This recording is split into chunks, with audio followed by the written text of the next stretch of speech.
Hello friends, welcome to my new blog. और आज हम इवनिंग चलेंगे पटना का बुद्ध स्मृति पार्क। वहाँ करीब शाम 6:30 बजे से लाइट शो होता है। मैं आपको लाइट शो दिखाने की कोशिश करूँगा, तब तक आप बने रहिए इस ब्लॉग में।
पार्क में आपका हार्दिक स्वागत है। जिस जगह पर आप बैठे हैं इसका ऐतिहासिक महत्व है। 14वीं दलाई लामा ने 27 मई 2010 को 22 एकड़ में फैले इस पार्क का उद्घाटन किया। और उस दिन बोधि वृक्ष के 2 पौधे लगाए, जिसमें एक बोधगया से लाया गया था और दूसरा श्रीलंका के अनुराधापुर से। बुद्ध स्मृति पार्क का मुख्य आकर्षण है पार्क के बीच में स्थित पाटलिपुत्र करुणा स्तूप। इस पार्क में प्रार्थना करने के लिए ध्यान कक्ष भी है। ये ध्यान कक्ष प्राचीन मठों से प्रेरित है। यहाँ 60 वातानुकूलित कक्ष हैं, जहाँ से पवित्र स्तूप के दर्शन किए जा सकते हैं। यहाँ की लाइब्रेरी में बौद्ध धर्म की पुस्तकें तो है ही, साथ ही साथ एक बड़ा सा ऑडियो विजुअल हॉल भी है। यहाँ स्थित संग्रहालय में भगवान बुद्ध के जीवन चरित्र और दर्शन को कलाकृतियों, 3D मॉडल और ऑडियो के माध्यम से दिखाया जाता है। अंग्रेजों के वक्त यहाँ बांकीपुर सेंट्रल जेल था। हम इतिहास के बीते दिनों में तो नहीं जा सकते, पर इस लेजर शो के माध्यम से हम ये देख सकते हैं कि हमने अपनी यात्रा कहाँ से शुरू की और कहाँ तक पहुँचे हैं। हम इसी तरह का एक लेजर शो गोलघर के गुंबद में दिखाते हैं, जिसका शीर्षक है पाटलिपुत्र की कहानी मेजर फिनीस की जुबानी। लेजर शो का भरपूर आनंद उठाएं। दिशा दिशा में लोक रंग का तार तार है, महका महका तोंधी माटी का बिहार है।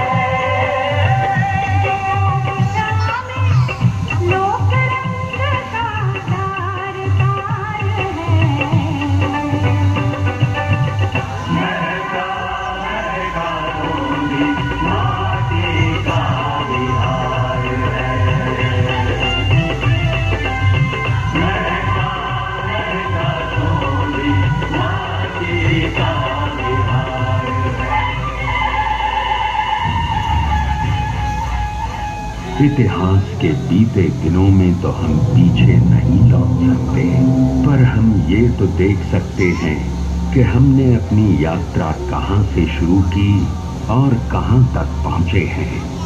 तो चलिए बिहार के इतिहास को समझने की कोशिश करते हैं। बिहार ने सभ्यता के इतिहास के हर चरण में भौतिक उपलब्धियों पर दार्शनिक उपलब्धियों को वरीयता दी है। यही कारण है कि हर संक्रमण के दौर में लोगों ने बिहार की तरफ रुख किया है।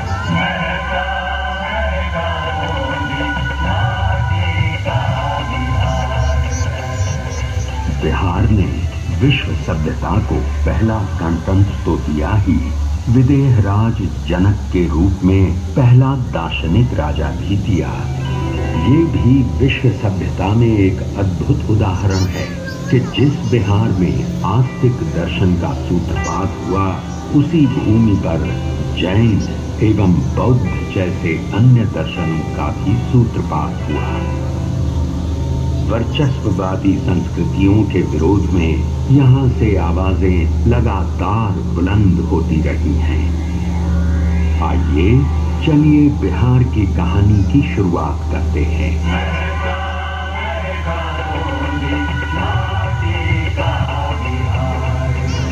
शताब्दियों पूर्व बिहार के ऋषि विश्वामित्र ने भारतीय सभ्यता और संस्कृति को तत्कालीन संकीर्ण और रूढ़ मानसिकता से ऊपर उठाकर एक नई चेतना दी। विश्वामित्र ऋग्वेद के अनेक मंत्रों के रचयिता थे। उनका आश्रम आज के बक्सर जिले में स्थित था। राम और लक्ष्मण को लेकर उत्तर बिहार में स्थित विदेह की सीता से मिलाने का काम विश्वामित्र ने ही किया। लोग जब अपने जीवन के सच, औचित्य, संवेदना और विडंबनाओं का प्रतिबिंब किसी व्यक्तित्व में पाने लगते हैं तो उससे हद तोड़कर जुड़ने लगते हैं। सीता एक ऐसा ही व्यक्तित्व लेकर पैदा हुई। सीता ने अपने व्यक्तित्व से संपूर्ण नारी जगत को वो विश्वास दिया जहां उसे कभी अग्नि परीक्षा नहीं देनी होगी। बिहार की कहानी को थोड़ा आगे बढ़ाते हुए महाभारत काल में आते हैं। इस काल के 2 महान योद्धाओं को याद कर लेना जरूरी है। पहले मगध के जरासंध और दूसरे अंगराज कर्ण, जो कि वर्तमान भागलपुर जनपद के राजा थे। भागलपुर में कर्ण का किला पुरातात्विक धरोहर के रूप में आज भी मौजूद है। चूंकि कर्ण किसी राजघराने के वारिस नहीं थे, इस कारण उन्हें पग पग पर अपमान का घूंट पीना पड़ा था। वो एक महान धनुर्धर होने के साथ साथ महादानव्रती भी थे और इस व्रत की रक्षा में ही उन्हें जान गंवानी पड़ी थी।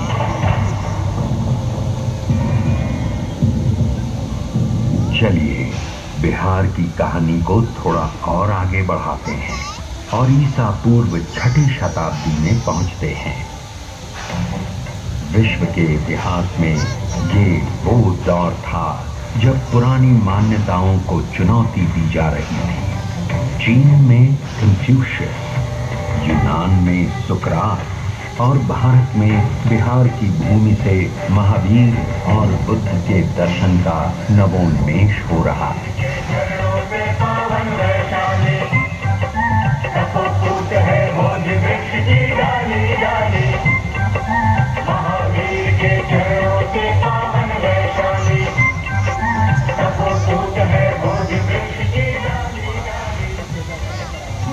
भगवान महावीर राजघराने में जन्म लेने के बावजूद बचपन से ही सांसारिक जीवन से विरक्त रहना चाहते थे।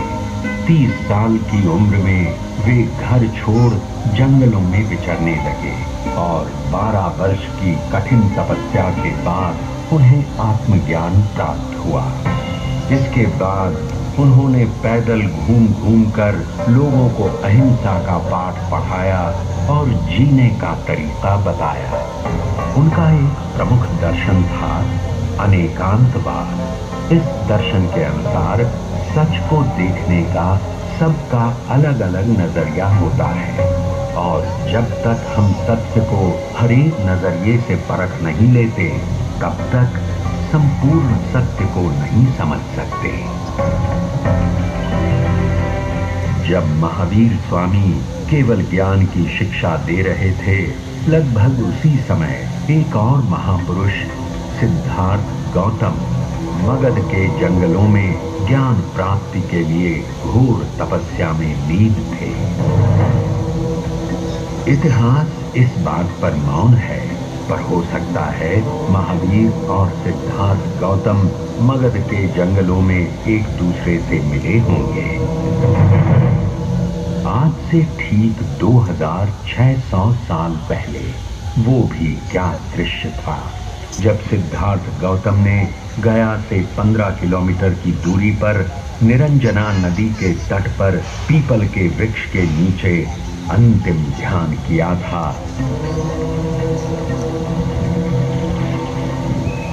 और माया के सम्राट मार ने अपने सारे दनुजों को उन पर छोड़ा था और धरती उस संघर्ष की साक्षी बनी।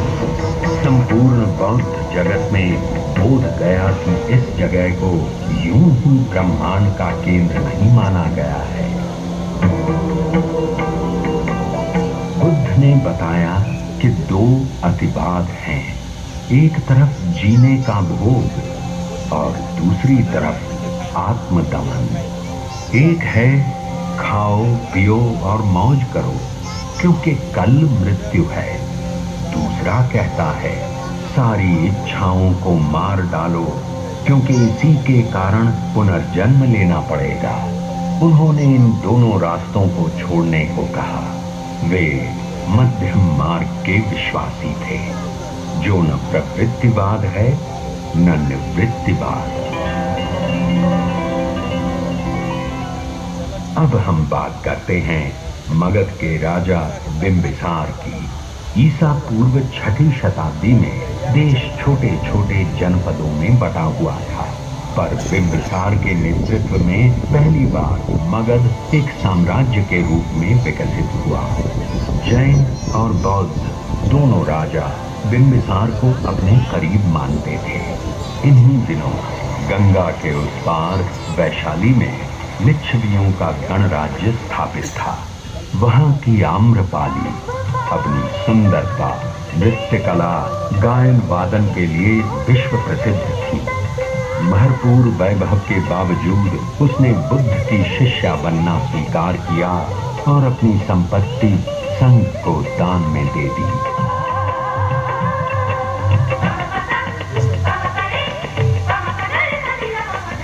उधर राजनीति के क्षेत्र में बिंबिसार के पुत्र अजातशत्रु ने सामरिक दृष्टि को समझते हुए मगध की राजधानी को राजगीर से पाटलिपुत्र स्थानांतरित करने का फैसला किया और उसी समय राजगीर की सप्तकर्णी गुफाओं में बुद्ध के 500 शिष्य 6 महीने की संगीति के बाद त्रिपिटकों का संकलन किया। बिहार की कहानी को और आगे बढ़ाते हैं और ईसा पूर्व 3री सदी के पाटलिपुत्र में पहुंचते हैं। अरे ये क्या, यूनान का राजदूत मेगास्थनीस यहाँ प्रवासी जीवन बिता रहा है। गंगा तट का ये शहर करीब 9 मील लंबा है और 1.5 मील चौड़ा है, जो कि तत्कालीन रोम से कम 2 गुना बड़ा है। शहर चारों ओर लकड़ी की दीवारों से घिरा है। लगभग 570 बुर्ज हैं और आने जाने के लिए 64 दरवाजे बने हुए हैं। शहर के चारों ओर सुरक्षात्मक खाई है। लोगों की जो शान और शौकत है वो संसार में कहीं भी नहीं है। शासन की बागडोर चक्रवर्ती राजा चंद्रगुप्त मौर्य के हाथ में है और उनका मार्गदर्शन कर रहे हैं राजनीति और अर्थशास्त्र के आचार्य महापंडित चाणक्य। सिकंदर के आक्रमण को न केवल रोक लिया गया है, बल्कि उसके सेनापति सेल्यूकस निकेटर को हराकर पुरु के हार का बदला भी ले लिया गया है। खैबर से लेकर बंगाल तक शासित ये प्रदेश ही पहली बार भारत का मानचित्र बनाता है। चलिए अब बात करते हैं उस शख्स की जो किसी को संत दिखाई देता है तो किसी को सम्राट, किसी को वो मनुष्यों को परखने वाला राजनीतिज्ञ तो किसी को वो ऐसा विजेता दिखाई देता है जिसने विजय के दुष्परिणामों को देखकर युद्ध को त्याग दिया हो। कलिंग युद्ध के बाद बुद्ध धर्म अपनाने वाला ये शख्स और कोई नहीं बल्कि चक्रवर्ती राजा अशोक थे। सोचिए वो भी क्या परिवर्तन हुआ होगा जब शासन का संचालन लिखित अभिलेखों पर शुरू हुआ होगा। जहां लोग दीवारों से साम्राज्य की सुरक्षा करते हैं, उसने अपने शासन का विस्तार 84,000 स्तूप बनाकर किया। सचमुच अद्भुत थी राजा अशोक की सोच और ये कोई आश्चर्य नहीं कि आजादी के बाद राष्ट्रीय ध्वज में अशोक के धर्म चक्र को अपनाया।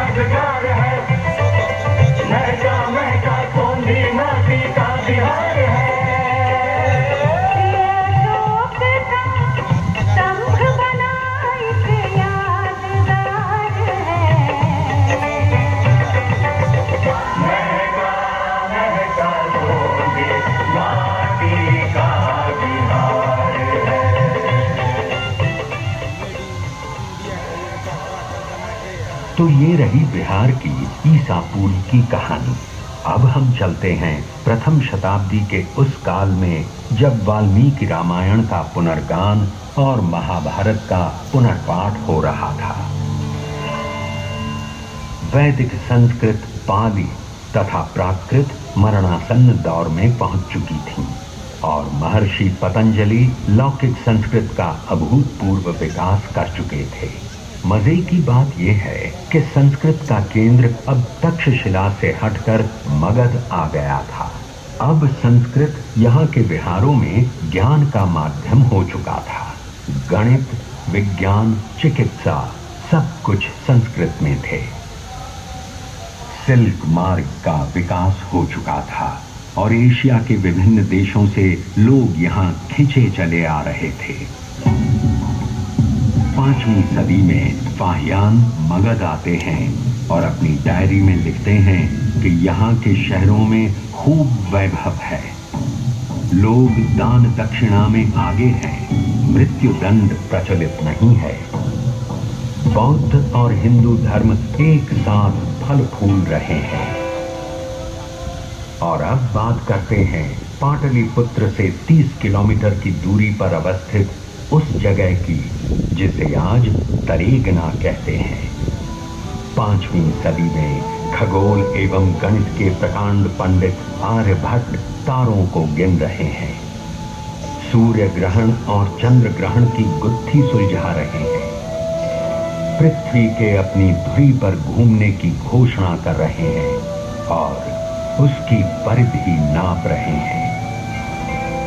अब राहु केतु के चांद सूरज ग्रसने की बात झूठ सिद्ध हो रही है। और अब बात करते हैं एक और भट्ट की। सोन नदी के तट पर बालुका राशि में खेलता बाण भट्ट संस्कृत साहित्य का महान नाटककार गद्यकार हर्षवर्धन के दरबार का मणिमाणिक बना हुआ है। अरे ये क्या, 7वीं सदी का दृश्य देखिए।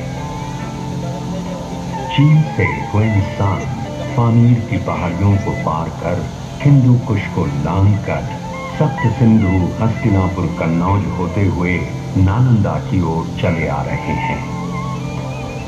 और जब वे नालंदा पहुंचते हैं तो द्वारपाल उनसे कुछ मुश्किल सवाल कर रहे हैं। 10 में से 2 या 3 को ही प्रवेश मिलता है। सोचिए, जब द्वारपाल इतने विद्वान होते थे तो उन्हें पढ़ाने वाले कितने उद्भट विद्वान होते होंगे। नालंदा का विकास अकेला नहीं हो रहा था, उसके साथ साथ विक्रमशिला, उद्दंतपुरी, तेल्हाड़ा जैसे अनेक विहार फल फूल रहे थे। महाबोधि मंदिर बन चुका था, केसरिया स्तूप का भी निर्माण हो चुका था। जगह जगह भव्य मंदिरों, विहारों और चैत्यों का निर्माण हो रहा था।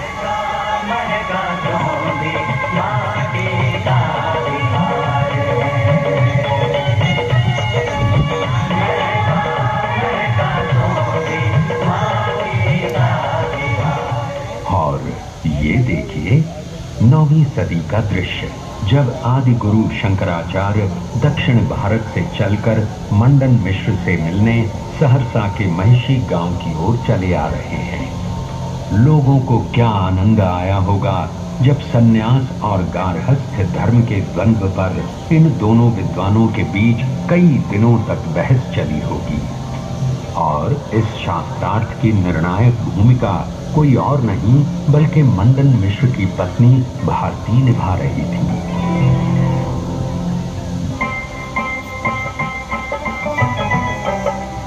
बिहार में वो ताकत थी कि लोग हर तरफ से खींचे चले आ रहे थे।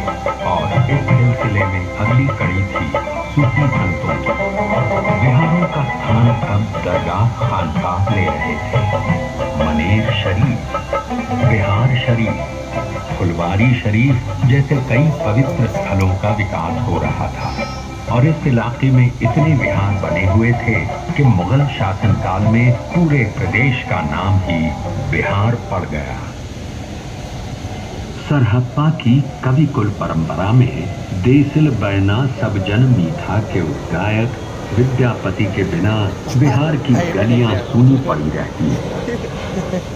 नालंदा, विक्रमशिला भले जला दिए गए हों, फिर भी गलियों की रागिनी जिंदा थी। बिहार की माटी में इतनी उर्वरता है कि 14वीं शताब्दी में ही पुनर्जागरण के लक्षण विद्यापति में आ गए। संस्कृत अब पोथी की चीज हो गई थी। लोक भाषा के कवि विद्यापति पूरे पूर्वांचल में छा गए।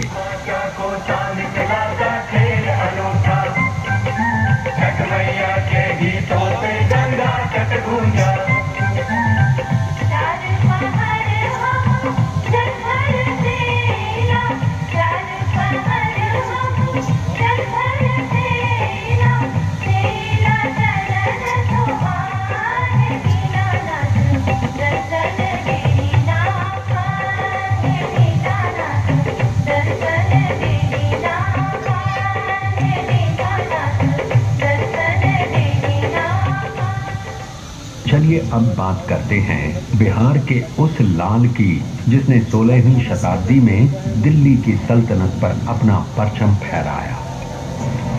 वो न केवल युद्ध कौशल में महारत हासिल किए हुए था, बल्कि उससे भी ज्यादा कुशल शासन प्रबंधक था।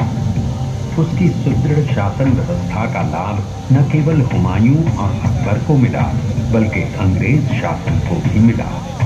ढाका से पेशावर तक की सड़क, रोहतास का किला, पंजाब में झेलम का किला, दिल्ली का किला, पटना का किला, सभी उसके अवदान हैं। ये कोई और नहीं पर शेर शाह सूरी थे। उसने देश में पहली बार चांदी से बने मानक रुपयों को चलाया और ये रुपए बाद में चलकर भारतीय उपमहाद्वीप के देशों की आधिकारिक मुद्रा बने। उसने डाक व्यवस्था को दुरुस्त किया और पाटलिपुत्र, जो कि 7वीं सदी से ढलान पर था, उसे पटना नाम देते हुए फिर से विश्व के मानचित्र पर ला खड़ा किया।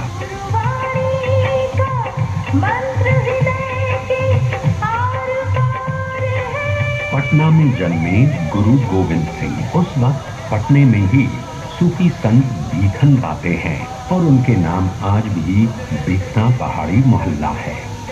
सूफी संत बीखन जब गोविंद राय से मिले तो उन्होंने भविष्यवाणी की कि ये सूर्य जैसा तेजस्वी, वायु जैसा गतिमान और गंगा जैसा पवित्र होगा। और गोविंद राय ने बचपन में ही मगध के इतिहास का संपूर्ण व्यक्तित्व धारण कर लिया। ज्ञान, कर्म और भाव का संपूर्ण समन्वय। आगे चलकर उन्होंने खालसा पंथ की शुरुआत की और 42 साल की उम्र में शहीद हो गए। आज भी पटना का तख्त सिख धर्मावलंबियों के लिए अकाल तख्त के ठीक बाद आता है। इसके बाद बात करते हैं 18वीं सदी के अंतिम दिनों की, जब बिहार में एक ओर यूरोप के व्यापारी अपनी फैक्ट्रियां लगा रहे थे तो दूसरी ओर मुगलों का ठाट बाट बरकरार था। जहाजों से कारोबार हो रहा था और इस इलाके का चावल, जो पटना राइस के नाम से जाना जाता था, पूरे यूरोप में छा गया था। इसके बाद भारत में अंग्रेज राज स्थापित होने लगता है और अंग्रेजों के खिलाफ लोहा लेने में बिहार के लोगों का योगदान सर्वोपरि है। इसकी शुरुआत करते हैं तिलका मांझी से, जिन्होंने 1780-85 के बीच भागलपुर के जंगलों में अंग्रेजों की नाक में दम कर दिया था। 13 जनवरी 1785 को अंग्रेजों ने उन्हें भागलपुर में फांसी पर चढ़ा दिया और 1857 में बाबू कुंवर सिंह ने अंग्रेजों के विरुद्ध छापामार युद्ध करते हुए 80 वर्ष की उम्र में जिस रण कौशल, शौर्य, नेतृत्व और धैर्य का परिचय दिया, वो बिहार के इतिहास की विरासत है। वे बिहार के लोकमानस में महानतम वीर सेनानी हैं। बाबू कुंवर सिंह की मौत के बाद शुरू हुआ बिहार का शोषण।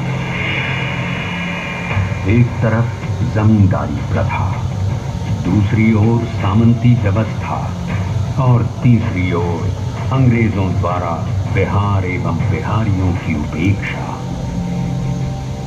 बिहारियों को न केवल राजकीय नौकरी से वंचित रखा गया, बल्कि यहाँ आधुनिक शिक्षा और आधारभूत संरचना का विकास भी नहीं किया गया।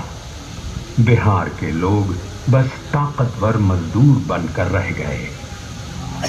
उधर इंग्लैंड में अफ्रीकी गुलामी को खत्म कर दिया गया था, पर उनको अपने उपनिवेशों को चलाने के लिए सस्ते मजदूरों की आवश्यकता थी। अपनी चालाकी दिखाते हुए अंग्रेजों ने 5 वर्ष का एग्रीमेंट करवाकर बिहार के मजदूरों का निर्यात प्रारंभ किया।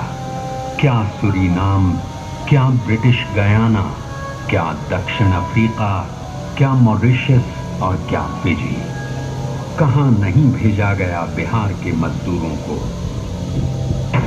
बिहार के ये लोग अपने प्रदेश के विकास को छोड़कर अंग्रेजों के उपनिवेशों का विकास करने लगे। कुछ मर गए, कुछ बच गए, सब एक दूसरे से बिछुड़ गए। सोचिए क्या बीती होगी पत्थर तोड़ते उन परदेसियों पर और राह देखती पटोहियों पर। हालांकि एक खुशी की बात बता दूं कि बिहार के ये लोग अपनी मेहनत की बदौलत न केवल आगे बढ़े बल्कि वहां के शासन की बागडोर भी संभाली।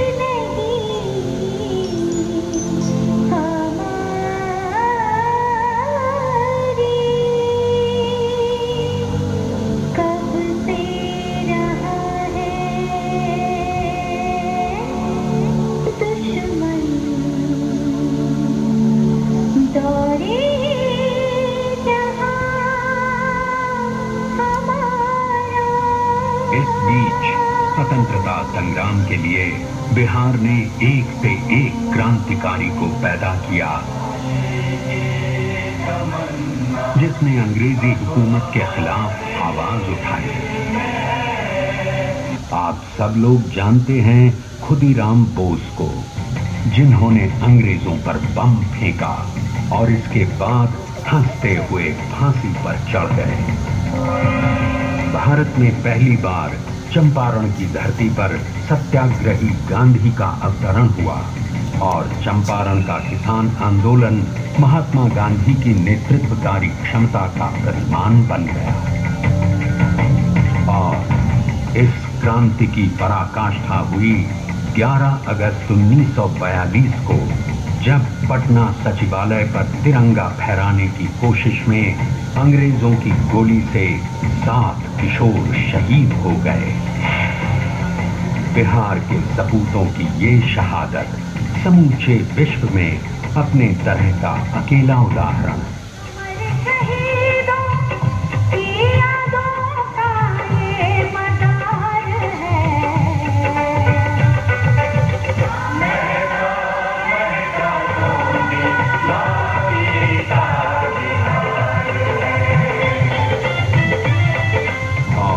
अब हम बात करते हैं उस शख्स की जिसकी उत्तर पुस्तिका पर लिखा है, examinee is better than examiner. जी हां, हम बात कर रहे हैं देश रत्न डॉक्टर राजेंद्र प्रसाद की। प्रतिभा के सेनानी, अथक जन सेवा के संकल्पी, अद्वितीय गद्यकार, संविधान सभा के अध्यक्ष और 2 बार बने भारत के राष्ट्रपति सचमुच एकमात्र हैं।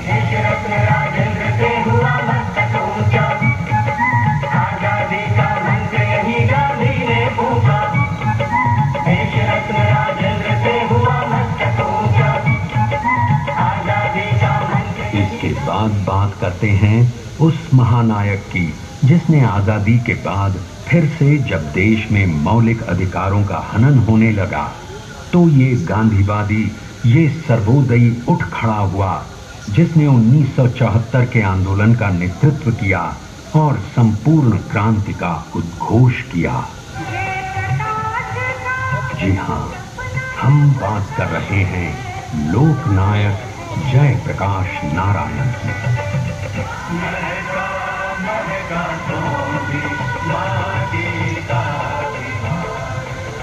आज बिहार अपने नव जागरण के दौर में पुनः अपनी विरासत को याद कर पुनर्जीवन प्राप्त कर रहा है।